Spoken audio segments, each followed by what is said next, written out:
matagutlo, matagadlaw.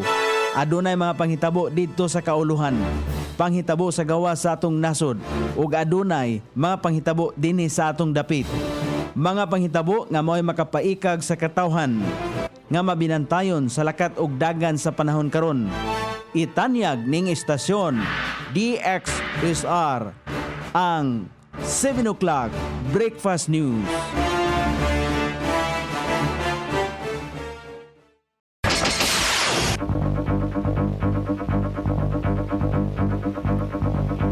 Higala, kumusta? May buntag Iligan, may buntag Mindanao, may buntag Pilipinas.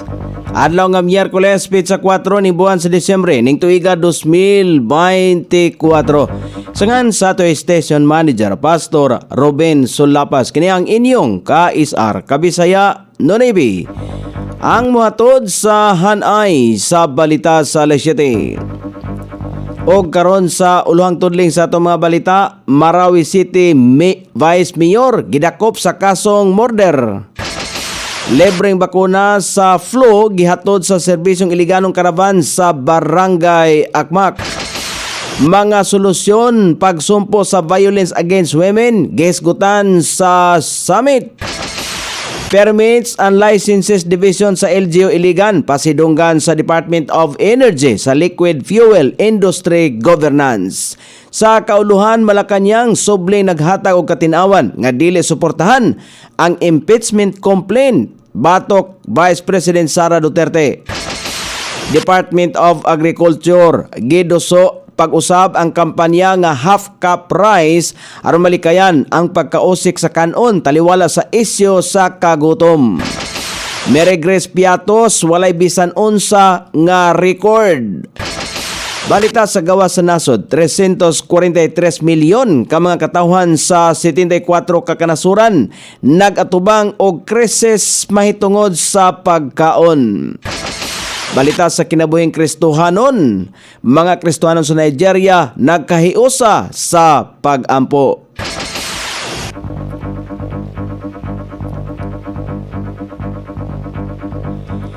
Kini ang uluhang tudling sa atong mga balita nga dalit kanato ning istasyon. DXSR 106.7 sa inyong FM dial. Ang bugtong radyo sa dakbayan sa Iligan nga nagsibiya sa balang kasulatan, pinasubay sa inspired and preserved, not simply dictated King James Version sa Anchor Broadcasting Corporation. O karon sa kompleto nga detalye, gisikop sa National Bureau of Investigation kuyog ang Caloocan City Police Office ang Vice Mayor sa Marawi City, Lano del Sur, nga dunay kasong pagpatay. Kini human isilbi sa NBI o Philippine National Police o Task Force sa Bangon Marawi ang warrant of arrest batok ang Marawi City Vice Mayor Anwar Romos Abidin na Abdul Rauf gumikan sa mando sa Caloocan City RTC Branch 121 Presiding Judge Maria Rona Violago Alinandria sa kasong pagpatay dito sa kauluhan. Gisilbi sa mga otoridad ang mando sa huwis mismo sulod sa opisina sa Vice Mayor sa Marawi City Hall sa niaging buntag. Una nini, nagkatensyon ang pagdakop kang Abdul Rauf kay adunay gamayng komosyon epekto sa mando sa korte.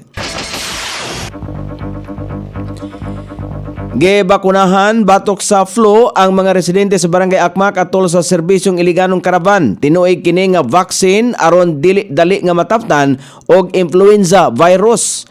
Mulungtad og usa ka tuig ang epekto sa nasong bakuna. Usa ka libo ka pisos ang shot niini sa pribadong clinic apan libre kini nga gihatag sa City Health Office o Department of Health.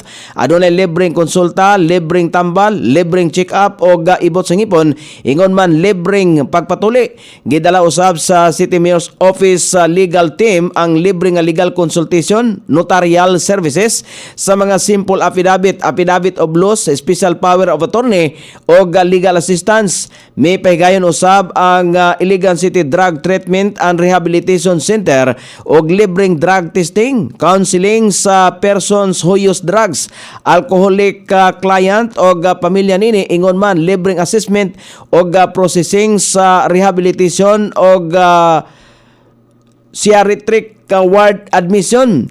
Sumala pa sa kang Roy Carbonell, perkot sa ICD-TRC, serbisyo kini alang sa drug dependence, bisan kadtong arrested o voluntary nga surrender, apil ang severe cases sa paggamit og droga. Aduna po'y libreng anti-rabies vaccine. Kaduha matag simana gapahigayon og serbisyo karaban aron dili na mahasol ang katawhan sa pag-adto sa sentro sa syudad kung asa nahimutang ang City Hall og mga buhatan sa kagamhanan. Tapuson sa usa ka Violence Against Women Summit ang 18 ka adlaw nga Violence Against Women campaign nga gisugdan niadtong Nobyembre 24 ning tuiga. Sumala pa ni Al Madila kon madali ang focal person sa Gender and Development tambungan ang summit sa mga barangay officials, LGU employees, women's organization o mga advocates sa violence against women, diin hisgutan ang mga kalihukan o solusyon sa pagpangabuso aron mamahimong luwas ang komunidad. Ipahigayon kini sa Disyembre 12 ning tuiga. Dugang ni madali kasayon kon bansayon usab ang mga violence against women officers sa pagmanage sa mga gender-based cases. Pasidunggan sa Department of Energy ang Permits and Licenses Division sa LGU Iligan sa Disyembre 5 ning tuiga dito sa Davao City tungod sa mayong liquid fuel industry governance sa syudad. Ang awarding ceremony alayon sa giobserbar nga National Energy Consciousness Month. Sumala pa ni Maria Rodora Omlero, ang licensing officer 4. Agresibo sila sa pagkalibrate sa pumps o pagsilyo sa fuel dispensers sa mga gasoline stations dinhi aron nga masiguro nga patas og insakto ang gidaghanon sa petrolyo o dili tikasan ang mga konsumante. Dugang pa ni Omlero, calibrated usab ang ilang gigamit nga calibration bucket o kaduha matag tuig sila ga-calibrate sa mga gasoline station. Ginapaabot usab nila sa Department of Energy kung adunay mga nakalapas nga mga istasyon. 40 ka mga gasoline stations ang ilang nakalibrate. Kini ang usa sa mga gibasihan sa pasidungog o nausab nga higayon nga napasidunggan ang LGU Iligan ini. 33 lang ka LGU sa Mindanao ang gihatagan sa naasoing pasidungog. O karon sa balita sa kauluhan, dili suportahan sa Malacañang ang gipasakang impeachment complaint batok ngadto kang Vice President Sara Duterte. Kini mao ang gihatagan og katinawan ni Executive Secretary Lucas Bersamin sa usa ka ambush interview human ang gipahigayon nga 5th State Conference on the UNCAC implementation and review kagahapon sa buntag didto sa palasyo. Gisulti ni Bersamin nga walay kalabutan ang Office of the President sa pagpasaka og impeachment complaint tungod kay tataw ang nahimong pahayag ni Presidente Marcos nga dili na gustong ipadayon kini gumikan kay mas sayang ang oras nga angayang magahin pa sa mga mahinungdanong butang. Tinausab kini nga dili politically motivated tungod dili suportados kagamhanan. Gipadayag ni Bersamin nga gisiguro sa House of Representatives nga ipaagi kini sa insaktong proseso. Gipamugos ni Bersamin nga wala na isulti ang Office of the President tungod kay tin-aw nga nahimong pahayag ni Presidente Marcos. Gipadayon sa Department of Agriculture ang kampanya nga Half Cup Rice taliwala sa isyos kagutom. Sumala pa sa datos gikan sa Philippine Rice Research Institute, adunay 255,000 metriko tonelada nga pagkunhod sa pagsayang sa bugas niadtong 2019. Mas ubos kini kumpara sa 340,000 metriko tonelada nga na-record niadtong 2009. Ang inisyatiba nga unang gipasiugdahan ni Presidente Ferdinand Marcos Marcos Jr. niadtong 2013 nagpasabot sa mas gamay nga servings sa kanon aron nga malikayan ang pagsayang sa bugas. Ang bag-ong panawagan alang sa maampingong pagkonsumo sa bugas nagpasabot sa potential nini nga makatipid og mga resources og muuswag ang mga resulta nini sa kahimsog sa mga Pilipino sa tibuok nasod. Gikumpirmar sa Philippine Statistics Authority nga wala sila'y record nga gipanganak si Mary Grace Piatos nga sumalapay benepisaryo sa pundo sa Office of the Vice President. Ang pangalang Mary Grace Piatos ang sumalapay naka-record sa acknowledgement receipts nga nasumiti sa Commission on Audit niadtong 2022.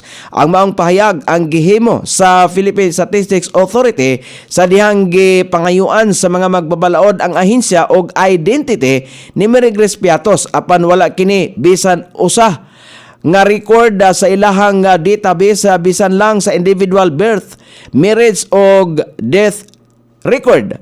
Sumala pa sa Philippine Statistics Authority himuan og paagi nga makakuha og bisan unsang impormasyon sa civil registry kung sila ba ang nakadawat og impormasyon sa mga gidikanan sa usa ka Mary Grace Piatos.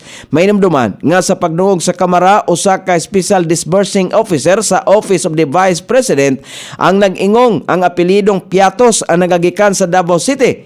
Ang pagkuha sa mga magbabalaod sa nahimutangan sa usa ka Mary Grace Piatos ang kabahin sa investigasyon sa Kamara kalabot sa sumalapay maanumalyang paggastos sa pondo sa pagdumala sa Office of the Vice President.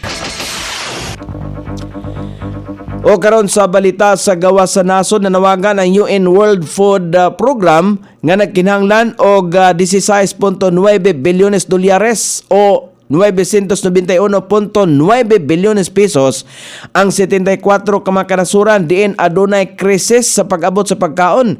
Gikataw sa UN World Food Program nga ang naasoy krisis nataho nga pinakaubos human sa panahon sa pandemya. Ang naasoyng taho ni saka og 10% sa kanhi taho kaniadtong tuig 2023. Lakip sa 74 ka mga kanasuran mao ang Sudan, South Sudan, Haiti, Mali ug Palestinian Territory nga Gaza. O karon sa balita sa kinabuhing Kristohanon, nagkahiusa sa ilahang pag-ampo ang mga Kristohanong katawhan sa nasod sa Nigeria tungod sa padayong pagsaka sa Kristohanong pagpangluto sa nasong nasod. Ang rebuilding grupo nga Fulani Militant mao ang hinungdan sa pagkidnap sa mga Kristohanon og mahilig sa pagpangayo og mga ransom ngadto sa mga kapamilya. Modo sa Fulani mao ang pagpasaka og ransom ngadto sa mga kapamilya sa ilahang mga gikidnap. Bisan pa nga kuyaw nga pagsaka sa pagpanghilabot nga gihimo sa Fulani Militant, adunay gamayng kalihukan lamang ang nahimo sa mga sundalo o kapulisan sa naasoyng nasod. O karon sa kahimtang sa pagbanabana sa dagan sa panahon, ang shear line padayo makapektar sa eastern section of northern Luzon. Northeast monsoon ang makapektar sa extreme northern Luzon. Ang Batanes, Cordillera Administrative Region, Ilocos Norte, Ilocos Sur ug ang ubang bahin sa Cagayan Valley, Metro Manila ug ang ubang bahin sa nasod lakip na Mindanao ang makatagamtam gihapon og madag-umon nga kalangitan inubanan sa patak-patak ka mga pag-ulan kini epekto sa hanging amihan, shear line ug localized thunderstorm. Sukod sa temperatura dinhi sa dakbayan silingan ang kabugnaon ana sa 25 ug ang kainiton mosangko sa 29 degrees centigrado. Ang adlaw misilang kaganiha sa alas 6 ug mosaup unya sa alas 5:25 sa sayong takna sa kagabhion.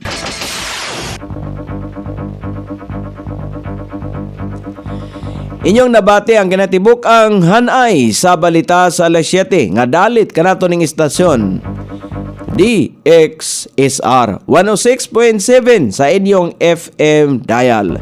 Ang bugtong radyo sa dakbayan siligan nga nagsibya sa balaang kasulatan, pinasubay sa inspired and preserved, not simply dictated King James Version sa Anchor Broadcasting Corporation. Sangan sa tigsuwat sa atong balitang internasyonal ug sa kinabuhing Kristohanon, pitjan sa balita lokal, Coney Island, sa ato station manager Pastor Robin Sulapas. Kini ang inyong KSR Kabisaya Nonoy. Magpasalamat og maingon, mayong buntag, Iligan.